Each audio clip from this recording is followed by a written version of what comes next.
আজ আমি শেয়ার করতে যাচ্ছি আপনাদের সাথে 2 থেকে 3টি আইটেম।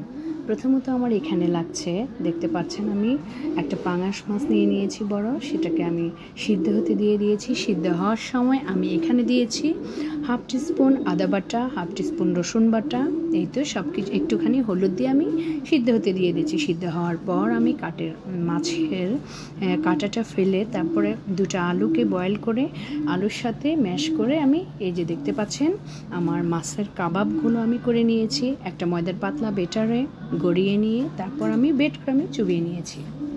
হয়ে গেল আমার মাছের কাবাবটি। এখন আমি চলে যাচ্ছি চিকেন ফ্রাইতে।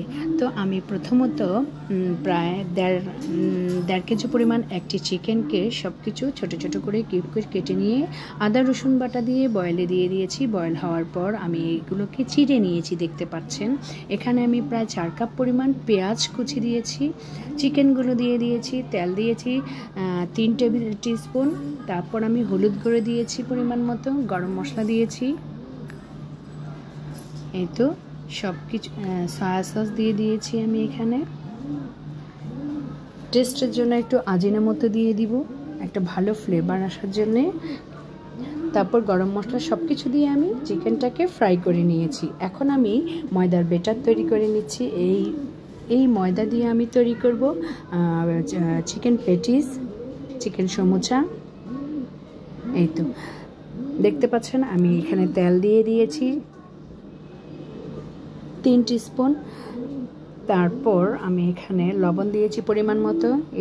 এই তো হয়ে গেছে আমার ময়দাগুলো। যখন আপনার মুঠে চলে আসবে ভেবে নেবেন যে ময়দাগুলো ভালোভাবে হয়েছে। ঠান্ডা পানি দিয়ে আমি ময়দার বেটারটি তৈরি করে নিয়েছি। তারপর রুটি বেলে নিয়ে আমি লোহার থালায় সেঁকে নিয়ে দেখতে পাচ্ছেন একটা রুটিকে আমি 4 ভাগ করে নিয়েছি। এই তো পেটিসের শেপ দিয়ে আমি তৈরি করে নিচ্ছি। প্রথমত আমি চিকেন পুরটা দিয়ে দিয়েছি, তারপর আমি এই যে একটা ভাঁজ আরেকটা ভাঁজের উপর দিয়ে দিচ্ছি। মাঝে আমি ময়দার বেটারটা দিয়ে দিচ্ছি যাতে আমার কোটিং খুলে না যায়, পেটিসটা খুলে না যায়। এই তো একসাথে আমি 4টা রুটি বেলে নিচ্ছি, দেখতে পাচ্ছেন। একটা রুটি বেলে তারপর এখানে তেল দিয়ে ময়দা দিয়ে আবার তার উপর আরেকটা, এভাবে করে 4টা এক সাথে দিয়েছি। এখন এই 4টা রুটিকে আমি একবারেই লোহার তাওয়ায় সেঁকে নিয়ে এই যে কেটে ফেলছি আমি।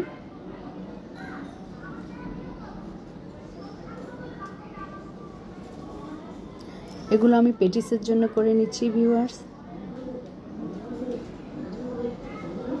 এই যে পেটিসের ভাঁজটা আমি আবারও আপনাদের সাথে শেয়ার করছি একদম ইজিভাবে। যাদের ভীষণ পছন্দ এই জিনিসগুলো, তারা যদি টিফিনে এই জিনিসগুলো পায় তাহলে দারুণ উপভোগ করে তারা। আমি প্রায় 15 দিনের জন্য বাচ্চার টিফিনের জিনিসগুলো বানিয়ে রেখেছি, দেখতে পাচ্ছেন।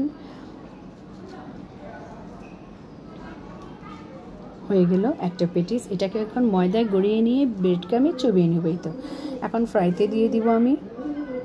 একে একে সবগুলোই আমি এভাবে করে নিয়েছি। এখন আমি সেই চিকেন পুরের মধ্যে আমি সমোচার জন্য আমি কিছু রুটি আমি তেলে ভেজে নিয়েছি, সেগুলোকে ছোট ছোট করে ভেঙে নিয়েছি, ভেঙে চিকেনের সাথে মিশিয়ে নিচ্ছি, দেখতে পাচ্ছেন। এখন আমি সমোচাটা একদম ইজিভাবে আপনাদের তৈরি করে দেখাচ্ছি, দেখেন একদম ইজি। এই যে তো এখানে আমি পুর দিয়ে দিব। হয়ে গেল আমার সমোচার রেসিপিটি।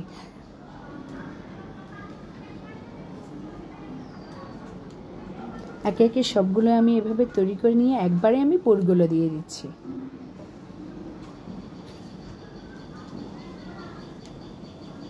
এত হয়ে গেল একটা সমোচা। এভাবে সবগুলো আমি তৈরি করে নিব, ফ্রাই করে আপনাদের সাথে শেয়ার করছি। তো আমার আজকের এই রেসিপিগুলো এখানে আমি 3-4টা রেসিপি আপনাদের সাথে একবারেই শেয়ার করে নিচ্ছি। সিঙ্গারা, সমোচা, তারপরে ফিশ কাটলেট আর চিকেন পেটিস।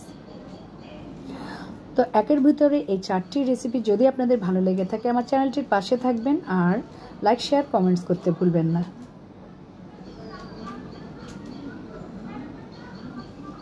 এভাবে করে যদি আপনারা বাচ্চাদেরকে স্কুল টিফিনে দিয়ে দেন তাহলে তো দারুণ, কী বলবো, তারা দারুণভাবে উপভোগ করে এবং তারা ফ্রেন্ডদের সাথে শেয়ার করে এক একজন ফ্রেন্ড এক এক কথা বলে। স্কুল থেকে এসে দারুণ মহা খুশি ওরা যে এভাবে সবসময় এই ধরনের টিফিনগুলো আমাদেরকে দিবে আর আমরা সবাই মিলে খাবো। তো এই তো হয়ে গেল আমার, আমি বক্সে দিয়ে দিলাম বাচ্চাকে আজকের এই টিফিন রেসিপিটি আর নাস্তার এই রেসিপিগুলো। ভালো লাগবে জানি, ভালো লাগলে পাশে থাকবেন।